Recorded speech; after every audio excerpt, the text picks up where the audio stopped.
Saudi আরবের police কর্তৃক একজন মুতামির যিনি উমরা করতে গিয়েছেন এমন একজন ব্যক্তিকে গায়ে হাত তুলছে, তাকে ধাক্কা মারছে।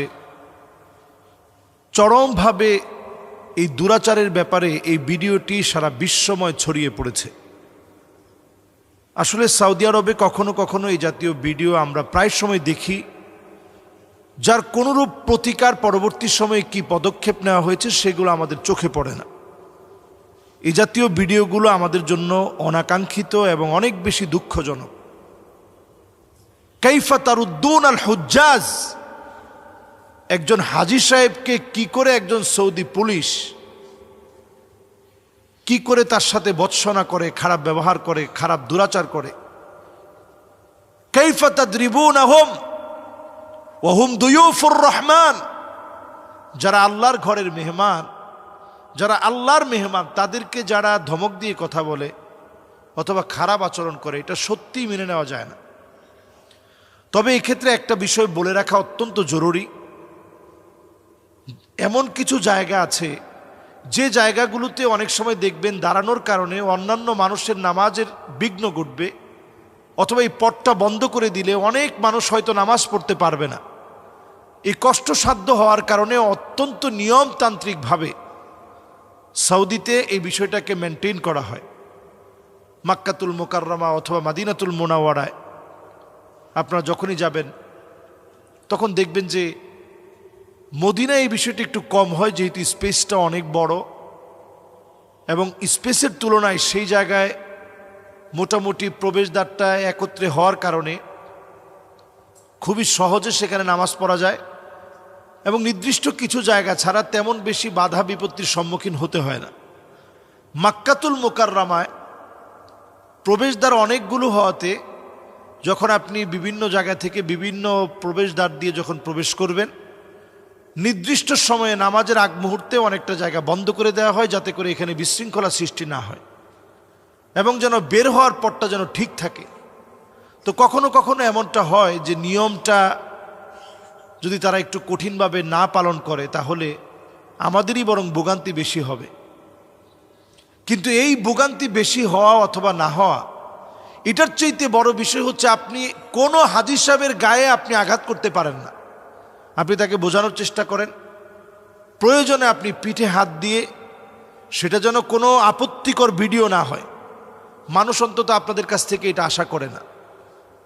নবী সাল্লাল্লাহু আলাইহি সাল্লাম বলেছেন যে কিয়ামতের আগে ওয়াইলুন লিল আরব, আরবের ধ্বংস হওয়ার একটা সময় আসবে। যখন আরব ধ্বংস হয়ে যাবে, আরবের ভিতরে এমন আচরণ প্রকাশ পাবে, নবী আলাইহিস সালাতু ওয়াস সালাম বলছেন যে এমন আচরণ প্রকাশ পাবে। যখন উম্মে সালামা বললেন আমরাও কি ধ্বংস হয়ে যাব, নবীজি বললেন হ্যাঁ, তোমরাও ধ্বংস হয়ে যাবা। ইযা কাসুরাল খাবাস, খারাপই যদি তোমাদের মধ্যে বেড়ে যায়। হ্যাঁ, এই ক্ষেত্রে আপনি আরও বেশি টাইট হন যে আল্লাহর ঘরের সামনে কোনো মোবাইল, সেগুলো দিয়ে ভিডিও অথবা সেখানে টিকটক করা, এগুলোর ব্যাপারে আপনি হার্ড হন। কিন্তু একজন মানুষ নামাজের জন্য দাঁড়িয়ে গিয়েছে, একটু সময় আপনি ধৈর্য নিয়ে একটু আপনি অপেক্ষা করেন। তার গায়ে যদি আঘাত করা হয়, কোনো নারীকে যদি একেবারে ধাক্কা দিয়ে ফেলে দেওয়া হয়, এগুলো চরম বিপর্যয়। এজন্য আমি বলবো যে সৌদি আরবের যে এই কাজটা করেছে, ভিডিওতে তার চেহারাটা আছে এবং সারা ওয়ার্ল্ডে কিন্তু এখন এটা নিয়ে আলোচনা শুরু হয়েছে। যার গায়ে আঘাত করা হয়েছে তিনি একজন মিশরীয় নাগরিক। মিশর থেকে এটা নিয়ে কারণ দর্শানোর জন্য বলা হয়েছে যে কোন কারণে তার গায়ে আঘাত করা হলো। তেমন কোনো কারণ কিন্তু তারা দর্শাতে পারে নাই, এখনো পর্যন্ত তারা কোনো প্রেস ব্রিফিং করে নাই।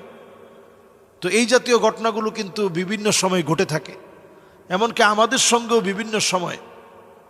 আমি যে বছর গিয়েছি ওই বছর আমার চোখের সামনে একজন বাঙালি নারীর সাথে এমন ঘটনা হয়েছে যেটা আমি অবাক হয়ে গেছি, এবং সেই বছরেই আমি এটার প্রতিবাদও করেছি।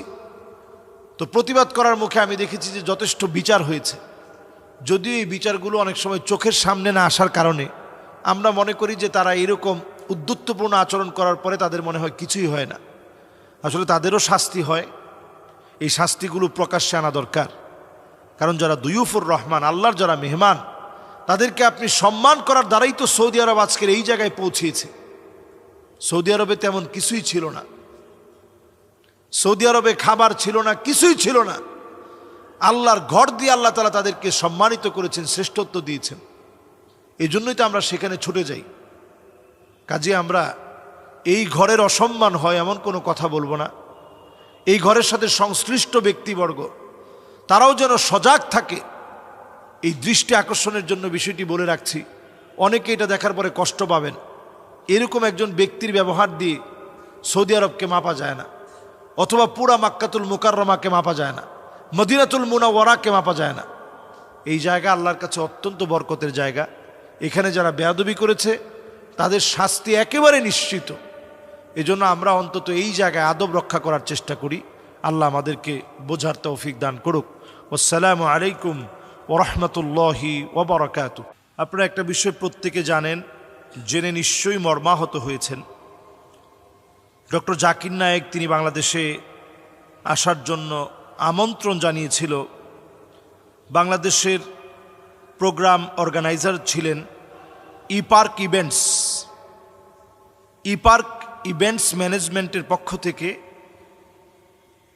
তারা এই সুন্দর কার্যক্রমে তারা হাত দিয়েছিলেন। ইপার্ক ইভেন্টস ম্যানেজমেন্ট তারা অত্যন্ত আশা নিয়ে বাংলাদেশে অল্প কয়েকটা প্রোগ্রাম করানোর জন্য ওনাকে দাওয়াত করেছিলেন।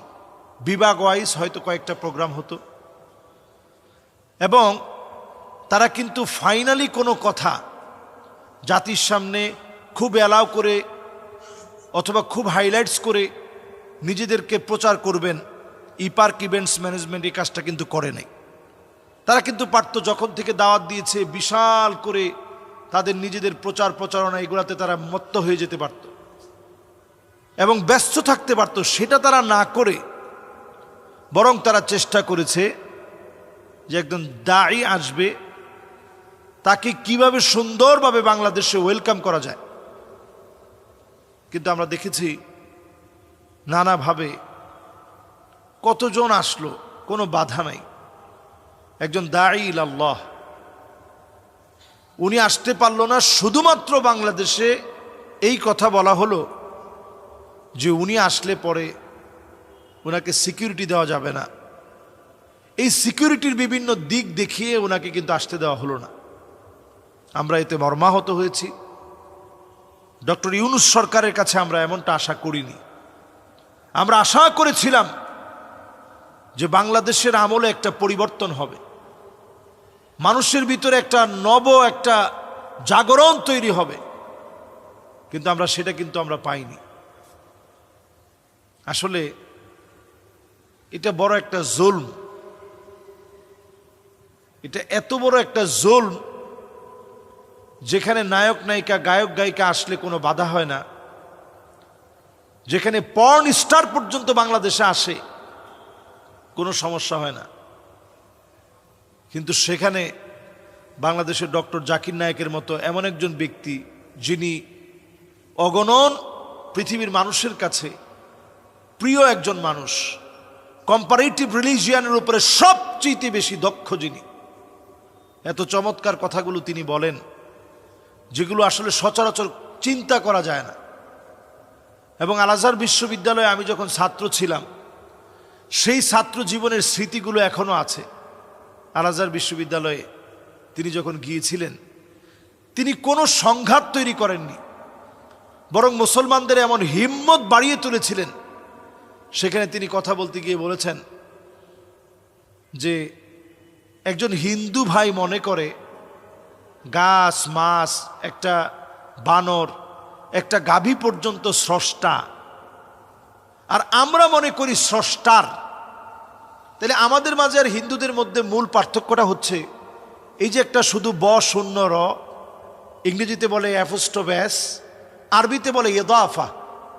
এই পার্থক্য যদি আমরা দূর করে দিতে পারি, এই পার্থক্য দূরীভূত হয়ে গেলেই হিন্দু মুসলমানের ভিতরে যে বিশাল একটা দেওয়াল আছে এই দেওয়ালটা দূরে সরে যাবে। তারাও এক ঈশ্বরবাদ, এক আল্লাহ বিশ্বাসী হবে, কারণ তাদের ধর্মগ্রন্থ বলছে মা তাসিফাতি মা আস্তি, প্রভুর কোনো প্রতিকৃতি নাই, ফটো নাই, ভাস্কর্য নাই, মূর্তি নেই। যদি মূর্তি না থাকে তাহলে আপনি মূর্তির পূজা কেন করবেন?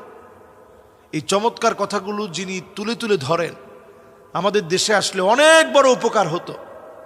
আমি মনে করি রাষ্ট্রীয়ভাবে বহিঃশত্রুর একটা আগ্রাসন এটার মধ্যে রয়েছে, যেই বহিঃশত্রু তাদেরকে দেশে থাকতে দেননি ডক্টর জাকির নায়েককে, তারাই বিভিন্নভাবে প্রেশার ক্রিয়েট করেছে এবং সেই প্রেশার ক্রিয়েটের কারণেই কোনো একটা অজুহাত দেখিয়ে নিষেধ করে দেওয়া হলো। ওনার তো কোনো ক্ষতি হয়নি, বরং আমরা ক্ষতিগ্রস্ত হয়েছি। এবং আমি বলবো শুধুমাত্র বহিরাষ্ট্র থেকে কোনো কথার কারণে আপনি সিদ্ধান্ত নিয়েছেন কিনা এটা দেখার পাশাপাশি আমাদের এটাও দেখতে হবে, দেশের ভিতরে এমন কিছু লোক আছে যারা এখনো পর্যন্ত আলেমদের ঐক্যে ফাটল ধরানোর জন্য সজাগ রয়েছে। তারা কোনোভাবে চক্রান্ত করেছে কিনা এই বিষয়টাও খতিয়ে দেখার সময় আসছে। সুতরাং খতিয়ে দেখতে হবে দেশের ভিতরে যারা সুকৌশলে যারা বহিঃশত্রুদেরকে সহযোগিতা করে আসছে, তারা কোনোভাবে ইন্ধন জুগিয়ে এটাকে বন্ধ করেছে কিনা এটাও আসলে খতিয়ে দেখা দরকার। অথচ আমরা চেয়েছিলাম তিনি এই দেশে আসবে, বাংলাদেশের সম্মান বাড়বে, বাংলাদেশের গৌরব বাড়বে। এই বিষয়গুলো যদি আমরা এখনো না বুঝি আমরা কবে থেকে বুঝব? আল্লাহ রাব্বুল আলামিন আমাদেরকে বুঝদান করুক।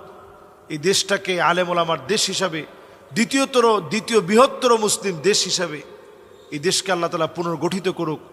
জালেমের জুলুম, বহিঃশত্রুর শকুনের দৃষ্টি থেকে আল্লাহ দেশটাকে বাঁচায় দিক। আমিন। ওয়াসসালামু আলাইকুম ওয়া রাহমাতুল্লাহি ওয়া বারাকাতুহু।